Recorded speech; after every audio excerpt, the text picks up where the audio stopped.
Cari suksesor David De Gea, MU coba gaet kiper timnas Spanyol Unai Simon. Perburuan kiper baru Manchester United terus berlanjut. Terbaru, Setan Merah dilaporkan akan mencoba menggaet Unai Simon dari Athletic Bilbao. Sejauh ini sudah ada beberapa nama yang dilaporkan jadi target transfer Setan Merah. Namun, belum jelas siapa yang bakal jadi prioritas Setan Merah. Dilansir The Athletic, Manchester United saat ini mengarahkan radar mereka ke Spanyol. Mereka tertarik mengamankan jasa Unai Simon dari Athletic Bilbao. Memang kelasnya Liga Eropa, Pedri ungkap Barcelona banyak kurangnya. Pedri mengakui bahwa Barcelona tak cukup bagus untuk berlaga di Liga Champions.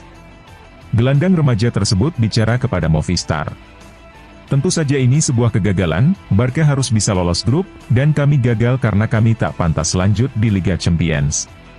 Kami tim yang masih sangat muda, masih bisa banyak berkembang, kami merekrut berbagai pemain bagus, tetapi tak cukup untuk bersaing di Liga Champions. Setelah melihat apa yang terjadi hari ini, terbukti kami belum siap bersaing di Liga Champions, ucap Pedri. Penerus saya di Real Madrid adalah Valverde, ucap Kroos. Gelandang veteran tersebut sangat mengagumi Valverde, dan mengklaim ia bakal memiliki masa depan yang sangat cemerlang. Bahkan, Toni Kroos mengaku bahwa dirinya merasa telah memiliki penerus dalam diri Federico Valverde.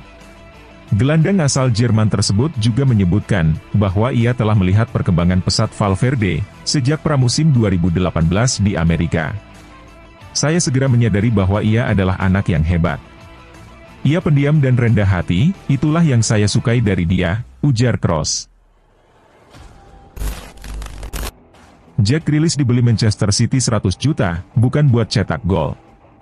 Winger asal Inggris itu mengaku punya tugas lain, selain mencetak gol atau membuat assist. Saya bisa memberi kontribusi lain, misalnya menarik 2 atau 3 pemain lawan, sehingga ada rekan satu tim saya yang bebas. Saya juga senang jika mampu menciptakan peluang. Grealish juga menambahkan, bahwa dirinya masih bisa berkembang lebih baik lagi di City. Saat ini, saya berusaha membuktikan bahwa kritik yang saya terima semenjak pindah ke City merupakan hal yang keliru. Chelsea dapat persaingan untuk mengamankan jasa Bruno Guimaraes. Chelsea yang sedang berusaha untuk mengamankan tanda tangan pemain Brasil tersebut, mendapatkan hambatan. Kini, laporan dari Vicajes menyebutkan, bahwa Juventus turut serta dalam perburuan gelandang Newcastle United, Bruno Guimaraes. Pasalnya, Guimaraes dianggap merupakan pemain yang berbeda, karena memiliki kreativitas dan visi permainan yang baik. Melansir dari Vicajes, tim besutan Massimiliano Allegri melihat bahwa gelandang yang dibutuhkan ada pada diri Bruno Guimaraes. Bukan cuma kalah, Arsenal memang bermain buruk. Setelah sekian lama main apik dan terus meraih kemenangan, Arsenal akhirnya tertunduk di Liga Eropa. Kekalahan ini beresiko menghantam mentalitas Arsenal, terlebih karena mereka sudah begitu lama merangkai kemenangan beruntun. Namun, Arteta yakin bahwa timnya akan segera bangkit. Saya sangat kecewa, ini adalah akhir dari laju positif kami yang berlangsung panjang. Kami telah memenangi banyak pertandingan, dan hari ini adalah kekalahan pertama kami sejak September, ucap Arteta. AC Milan ancang-ancang beri kontrak baru untuk Stefano Pioli. Pioli mulai menangani Rossoneri tidak dalam kondisi terbaik. Pioli dan pelatih-pelatih sebelumnya mencoba menjawab tantangan untuk mengembalikan marwah Milan sebagai tim besar. Baru di tangan Pioli, Milan kembali menemukan jati dirinya sebagai klub besar. Pioli juga jadi orang yang membawa Milan mengakhiri puasa gelar juara Liga Italia selama 11 tahun pada musim 2021-2022. Performa impresif tersebut membuat jajaran petinggi Milan mulai ancang-ancang menyodorkan kontrak baru. Kata Ten Hag soal duet Ronaldo dan Rashford. Manajer Manchester United, Erik Ten Hag memberi komentar positif untuk duet Cristiano Ronaldo dan Marcus Rashford. Keduanya sama-sama mencetak gol dalam pertandingan melawan Sheriff Tiraspol. Ten Hag sangat puas dengan performa Rashford dan Ronaldo. Ten Hag kemudian memberikan kode, bakal sering memainkan mereka berdua di lini serang. Kami bermain di babak kedua dengan Ronaldo, jadi bagus untuk mereka berdua mencetak gol, kata Ten Hag kepada UEFA.com. PSG coba gagalkan kepulangan Lionel Messi ke Barcelona. Rencana Barcelona untuk memulangkan Lionel Messi di tahun 2023 nampaknya tidak akan berjalan mulus. PSG dilaporkan belum rela mengembalikan sang penyerang ke Camp Nou. Kontrak Messi bersama PSG akan habis di tahun 2023. Belakangan ini beredar kabar bahwa Messi ingin pulang ke Camp Nou usai kontraknya habis. Les Parisiens mengklaim bahwa kepulangan Messi ke Camp Nou itu berpotensi gagal terjadi, karena PSG mengupayakan agar sang pemain tetap bertahan. Chelsea coba tikung MU untuk transfer wonderkid Brasil. Rencana Manchester United untuk meminang jasa Endrick menemui kendala baru. Chelsea dilaporkan juga tertarik pada wonderkid Palmeiras tersebut. Baru-baru ini, Endrick kembali mencetak rekor baru. Ia menjadi pemain termuda yang mencetak gol bagi Palmeiras di usianya yang masih 16 tahun. Oleh sebab itu, MU dilaporkan tertarik merekrut sang pemain. Namun, Kesan melaporkan bahwa Chelsea juga tertarik untuk merekrut Endrick. Menurut laporan tersebut, tim pemandu bakat Chelsea sangat tertarik untuk mendapatkan jasa Endrick. Pablo Mari menjadi korban penusukan secara acak oleh seorang pengunjung supermarket. Pemain Arsenal yang dipinjamkan ke Monza itu mengalami luka tusuk pada bagian punggung dan kini dirawat di rumah sakit.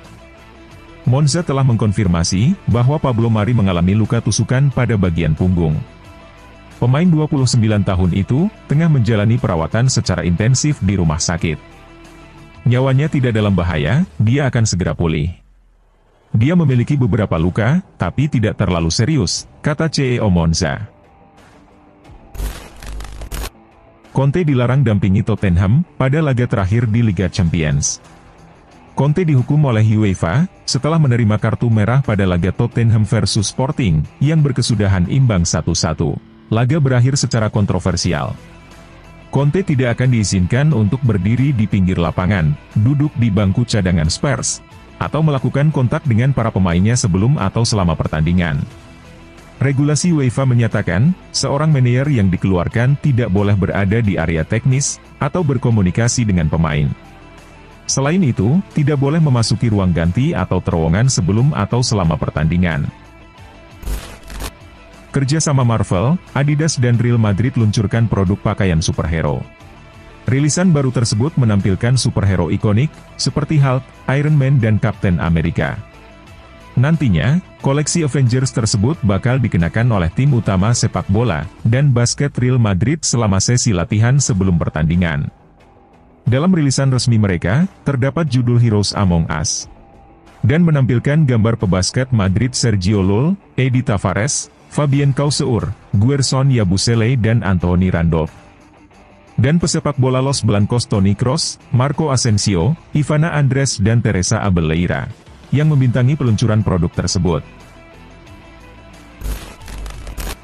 Manchester United masih berminat angkut Gakpo. Meski pernah gagal merekrutnya pada musim panas 2022 lalu, Manchester United dikabarkan tak menyerah mengejar Cody Gakpo, dan masih berminat untuk memboyongnya dari PSV Eindhoven. Cody Gakpo tampil apik, sejauh ini ia sudah bermain sebanyak 20 kali di semua ajang kompetisi. Ia berhasil mengemas 13 gol bagi PSV. Selain itu, ia juga menyumbangkan 13 assist. Penampilan apik Cody Gakpo ini tentu saja menarik minat klub lain. Kabarnya Arsenal berminat memakai jasanya tahun depan.